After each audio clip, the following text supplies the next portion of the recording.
అందరికీ నమస్కారం. నా కమ్మని కవనాలు ఛానల్కి స్వాగతం పలుకుతున్నాను. ఇంతకుముందు మనం కాగా గుణింతాలు చూసాము.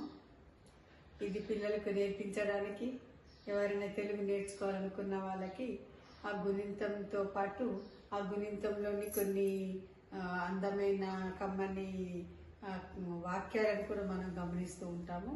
కాబట్టి ఇంట్రెస్ట్గా నేర్చుకోవడానికి అవకాశం ఉన్నది.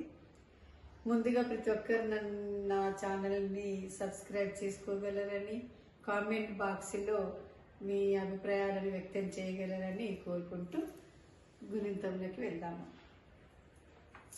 చా గుణింతం. ఇక మనం ముందుగా అచ్చులను చూస్తాము. అచ్చులతో పాటు అచ్చుల గుణింతపు గుర్తులను మనం గమనిస్తాం. అయితే మనం ముందే అనుకున్నాం హల్లులు ఎలా ఉంటాయి, అసలు చా ఇలా ఉంటుందా, ఎలా ఉంటుంది? చా నకారం ఇలా ఇది అసలైన చా. హల్లులో ఉన్న చా అంటాం. అంటే ఒక అరమాత్ర కాలంలోనే పలుకుతాం మనము. దీనికి ఇచ్చిన పొల్లుకి హల్లుల అచ్చుల యొక్క స్వరాలు రూపాంతరం చెంది చా గుణింతంలోకి వచ్చి కూర్చుంటాయి. అప్పుడు వాటికి ప్రాణాలు వస్తాయి. అందుకని అప్పుడు ఇవి ప్రాణులు అయితే, హల్లులు ఏమైతే అప్పుడు ప్రాణులు అయింది. ఇది ఎప్పుడు జరిగినప్పుడు ఈ అచ్చుల యొక్క గుర్తులు గుణింతాలుగా మారి ఈ హల్లుల మీద కూర్చున్నప్పుడు వాటికి ప్రాణాలు వచ్చినట్టు ప్రాణాలు వస్తాయి. అంటే అప్పుడు ప్రాణులు అవుతాయి అన్నట్టు. అంతవరకు ఏముంది చండం అన్నంతే. దీనికి ప్రాణం లేదు. ఈ పొల్లుకి గుణింతాలు చేరుకుంటాయి. ఇప్పుడు చరిత చందమామ మోము కలది. చామంతి పూలు కావాలంటూ చిలుక పలుకులు పలికింది. చీటికి మాటికి అలిగి అల్లరి చేసేది.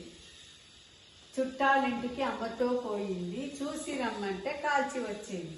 చెల్లెలితో ఆటలాడింది. చేతులు మడిచి చేప పిల్లల్లా ఎగిరింది. చైతన్య అన్నతో చైతన్యపురికి పోయి చొక్కాలు కొన్నారు. చోళీ మసాలా తిన్నారు. చౌదరి ఇంటికి వెళ్ళారు. చందమామ కథలు చదివారు. అంటే ఇప్పుడు మనం చా గుణింతంలో ఏం చూస్తున్నాము? చరిత యొక్క అల్లరిని చూస్తున్నాం. చరిత యొక్క ముద్దు ముద్దు మాటలు, ముద్దు ముద్దుగా ఎట్లా చేప పిల్లలకి ఎగిరేవన్నీ కూడా మనం గమనించినాం. ఒక్కసారి గుణింతం చూడండి. ఆ తలకట్టు దీర్ఘం. ఈ గుడి గుడి దీర్ఘం. కొమ్ము కొమ్ము దీర్ఘం. రూతము రూతం దీర్ఘం. రూతం దీర్ఘం ఇక్కడ మనం గుర్తించలేదు, ఎందుకంటే పదాలు రావని. ఐ ఏతము ఏతం దీర్ఘం అయత్వం.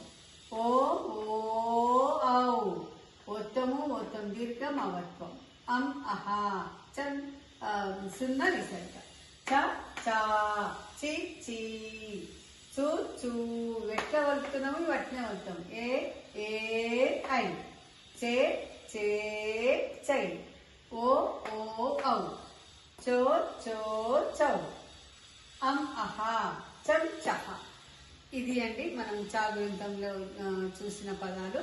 మీరు అందంగా గమనించాం కదా. ఈ కమ్మని చిన్న కావ్యాన్ని కవనాన్ని గమనించి మీకు అందరికీ ధన్యవాదాలు తెలుపుకుంటూ నెక్స్ట్ ఇంకో గుణింతంతో మనం కలుసుకుందాము. ముందుగా మీరు అందరూ సబ్స్క్రైబ్ చేయడం మాత్రం మర్చిపోకండి. కామెంట్ బాక్స్లో కూడా మీ అభిప్రాయాలు వ్యక్తం చేయండి. సెలవు.